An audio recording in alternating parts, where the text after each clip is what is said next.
Assalamualaikum warahmatullahi wabarakatuh. Saya Dika Wisnu Triaji dengan NIM 201111007 dari kelas 1 AKGE, Program Studi D3 Teknik Konstruksi Gedung, jurusan Teknik Sipil, Politeknik Negeri Bandung. Adapun pada kesempatan kali ini saya akan membahas 3 buah soal tugas Mekanika Tanah 1 tentang tegangan efektif. Langsung saja kita masuk ke soal yang pertama, soal nomor 1. Diketahui lapisan tanah sebagai berikut. Terdapat sebuah ilustrasi lapisan tanah, itu ada lapisan di titik A, di titik B, di titik C, dan di titik D. Diketahui untuk gamma dry-nya itu 16,4 kN per meter kubik, gamma saturated 1-nya 18,4 kN per meter kubik, gamma saturated 2-nya itu 19,5 kN per meter kubik. Nah, untuk H1-nya itu 5 meter, H2-nya itu 2 meter, untuk H3-nya itu nomor absen saya yaitu 7 meter. Diketahui juga gamma W-nya sama dengan 9,81 kN per meter kubik. Lalu, kita disuruh untuk menentukan nilai tegangan total, tegangan efektif, dan tekanan air pori pada titik A, B, C, dan D, serta gambarkan grafiknya. Langsung ke pembahasannya. Untuk yang pertama, kita disuruh mencari nilai dari tegangan total, tekanan air pori, juga tegangan efektifnya. Untuk yang pertama di titik A, untuk di kedalaman 0 meter, untuk tegangan total, tekanan air pori, dan tekanan efektifnya sama dengan 0. Di titik B, di kedalaman H1 atau 5 meter, untuk tegangan total rumusnya H1 dikali gamma dry. H1-nya itu 5 meter, tadi dikali gamma dry 16,4 sama dengan 82 kN per meter persegi. Tekanan air porinya sama dengan 0, untuk tegangan efektifnya tegangan total dikurangi tekanan air pori pada titik B sama dengan 82 dikurangi 0 sama dengan 82 kN per meter persegi. Lalu untuk di titik C di kedalaman H1 plus H2 atau kedalaman 7 meter.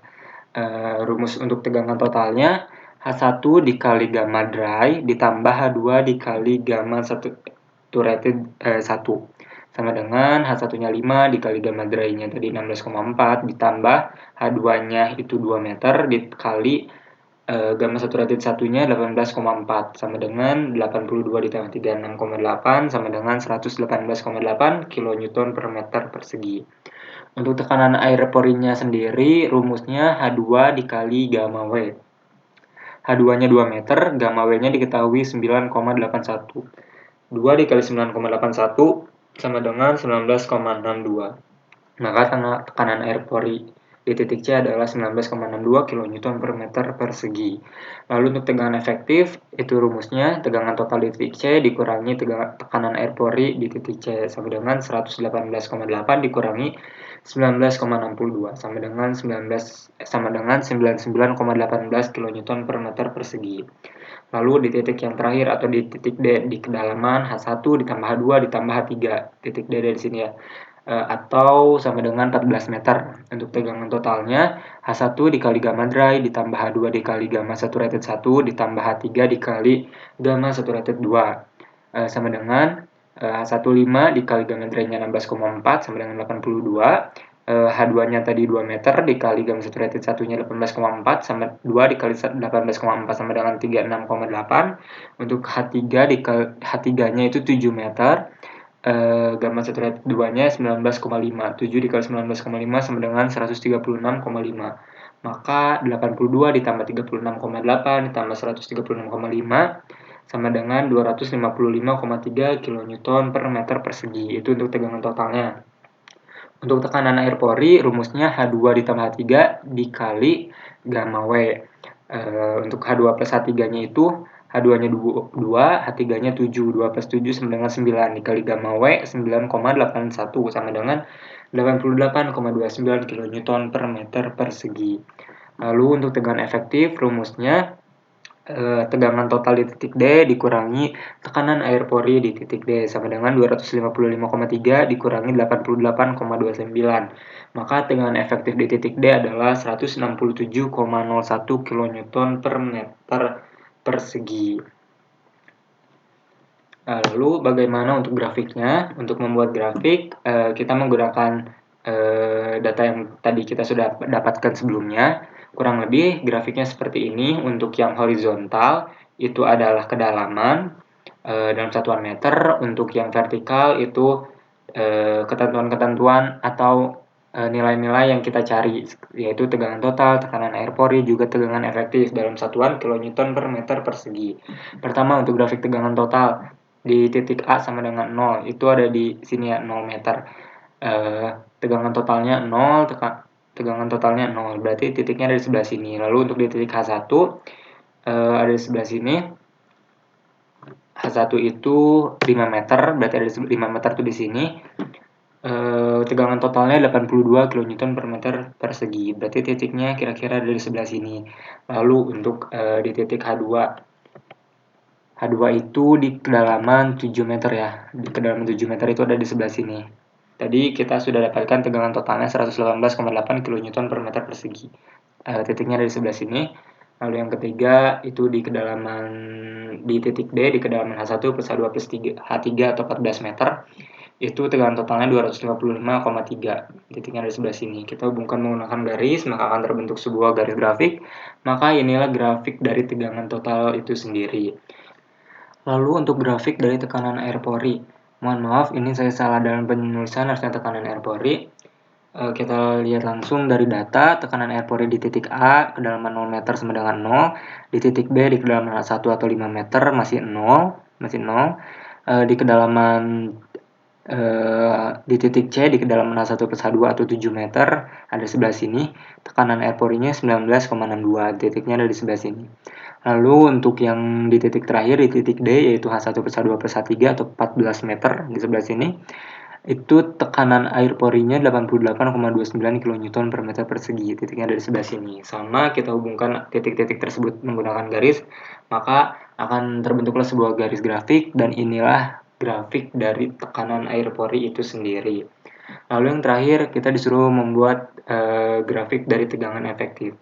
Langsung saja kita lihat di data, di titik A kedalaman 0, tegangan efektifnya 0. Di titik B kedalaman H1 atau 5 meter, itu tegangan efektifnya 82 kN per meter persegi, maka ada di sebelah sini titiknya.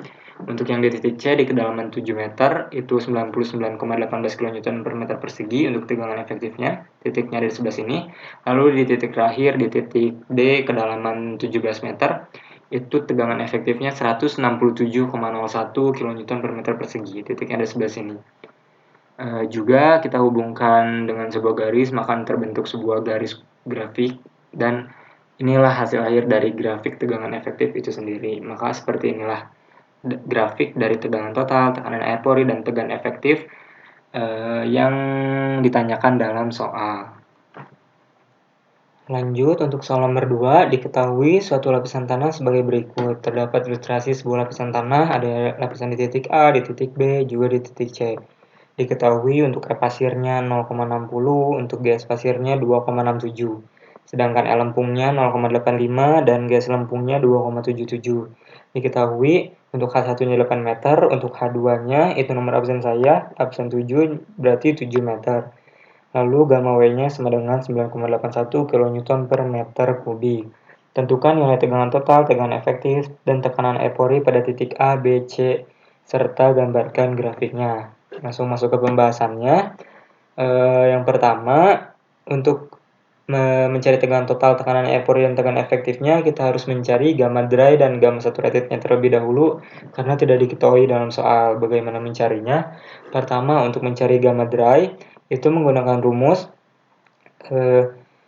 GS pasir dikali gamma W per 1 ditambah E pasir, sama dengan GS pasirnya itu 2,67 dikali gamma W 9,81 dibagi 1 ditambah E pasir 0,60, sama dengan 26,193 dibagi 1,60.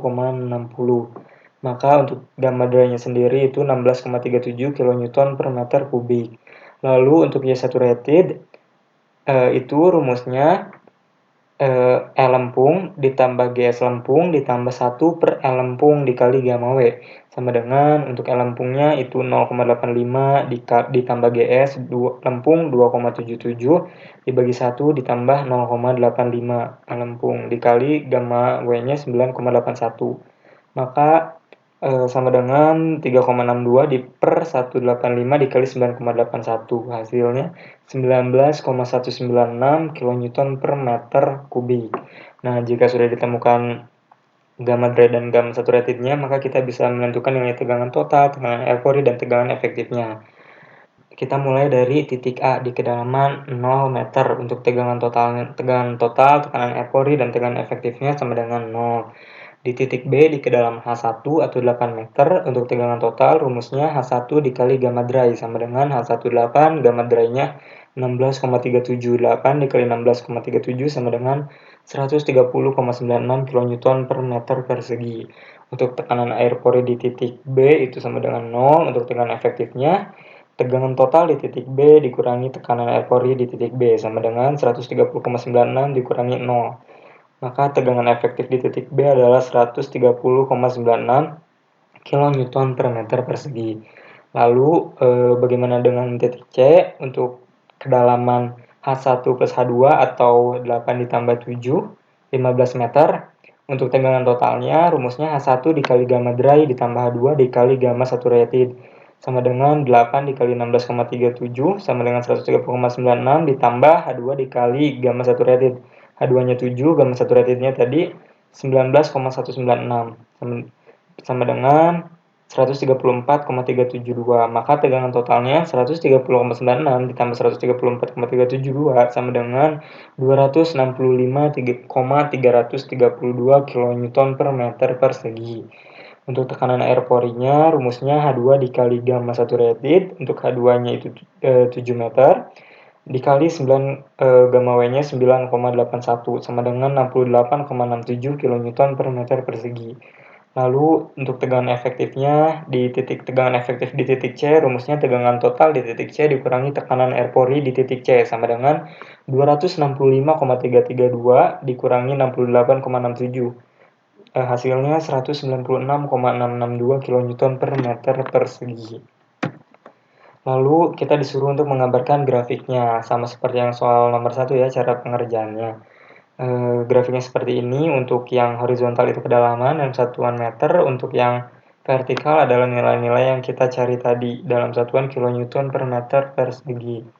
Pertama, untuk grafik tegangan total di titik A di kedalaman 0 meter tegangan totalnya 0, lalu di titik B di kedalaman 8 meter itu tegangan totalnya 130,96, ada di sebelah sini.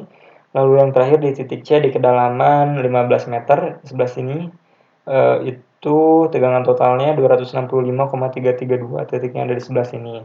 Hubungan antara titik-titik tersebut menggunakan garis, maka akan terbentuk sebuah garis grafik, dan inilah grafik dari tegangan total itu sendiri. Lalu untuk grafik tekanan air pori, mohon maaf ini saya juga masih keliru dalam penulisan, harusnya tekanan air pori. Untuk di titik A tekanan air porinya 0, untuk di titik B di kedalaman 8 meter tekanan air porinya masih 0, baru di titik C di kedalaman 15 meter itu tekanan airnya 68,67, ada sekitar sini. Hubungkan dengan sebuah garis akan membentuk sebuah garis grafik, dan itulah grafik dari tekanan air pori. Lalu yang terakhir adalah grafik dari tegangan efektif. Untuk di titik A kedalaman 0 meter sama tegangan efektifnya 0. Untuk di titik B di kedalaman 8 meter itu tegangan efektifnya tadi kita dapatkan 130,96 kN per meter persegi, kurang lebih ada di sebelah sini titiknya. Lalu di titik terakhir di titik C kedalaman 15 meter itu tegangan efektifnya 196,662 kN per meter persegi, titiknya ada sebelah sini. Hubungkan dengan sebuah garis antara titik-titiknya akan terbentuk sebuah garis grafik, maka itulah grafik dari tegangan efektif itu sendiri. Lalu kita masuk ke soal yang terakhir atau soal nomor 3. Apabila muka air tanah atau MAT dari soal nomor 2 naik hingga 4 meter di bawah permukaan tanah, tentukan besar perubahan tegangan efektif yang akan terjadi pada dasar lapisan lempung. Saya sudah membuat ilustrasinya dari soal nomor 2 kurang lebih menjadi seperti ini. Di sini ada muka air tanah ya, ada zona kenaikan muka air tanah tadi naik hingga 4 meter, maka terdapat perubahan. Untuk H1-nya itu tetap 8 meter, namun H2-nya menjadi 7, nomor absen saya, ditambah muka air tanah yang naik itu 4 meter sama dengan 11 meter. Lalu kita disuruh mencari perubahan tegangan efektifnya pada dasar lapisan lempung. Nah, tadi kan kita sudah mencari ya sebelum muka air tanahnya naik, tadi tegangan efektifnya itu 196,662 kN per meter persegi. Nah, sekarang kita mencari eh, tegangan efektif di dasar lapisan lempung itu atau di titik C sesudah muka air tanahnya naik. Itu ada di titik C itu ada di kedalaman H1 plus H2. Tadi untuk mencari tegangan efektif kan rumusnya tegangan total dikurangi tekanan air pori, maka kita harus mencari tegangan total dan tekanan air porinya terlebih dahulu saat muka air tanah sudah naik. Untuk tegangan totalnya rumusnya H1 dikali gamma dry ditambah H2 dikali gamma saturated sama dengan H1-nya 8 dikali gamma dry-nya tadi sebelumnya kita sudah dapatkan 16,37 ditambah H2-nya 11 sesudah muka air tanah naik dikali gamma saturated yang tadi kita dapatkan sebelumnya 19,196 sama dengan 130,96 ditambah 211,156. Maka tegangan total di titik C sudah muka air tanah naik itu 342,116 kN per meter persegi. Untuk tekanan air porinya, setelah muka air tanah naiknya, rumusnya H2 dikali gamma W, H2-nya itu 11, dikali gamma W 9,81 sama dengan 107,91 kN per meter persegi. Maka tegangan efektif di dasar lempung atau di titik C di kedalaman 19 meter yaitu tegangan total dikurangi tekanan air pori sama dengan 342 dikurangi 116. Mohon maaf maksud saya 342,116 dikurangi 107,91 sama dengan 234,206 kN per meter persegi. Nah, itu tegangan efektif di dasar lempung sesudah muka air tanah naik. Maka ya tadi kan disuruh mencari perubahan tegangan efektif yang terjadi pada dasar lapisan lempung. Rumusnya itu tegangan efektif setelah muka air tanah naik dikurangi tegangan efektif sebelum muka air tanah naik. Sama dengan tadi sudah naik tegangan efektifnya 234,206 dikurangi tegangan efektif sebelum muka air tanah naik itu 196,662 sama dengan 37,544 kN per meter persegi. Nah, ini adalah nilai dari perubahan tegangan efektifnya, yaitu 37,544 kN per meter persegi. Ya, cukup sekian pembahasan 3 buah soal tugas mekanika tanah 1 tentang tegangan efektif dari saya. Mohon maaf apabila masih banyak kekurangan. Wabillahi taufiq wal hidayah. Wassalamualaikum warahmatullahi wabarakatuh.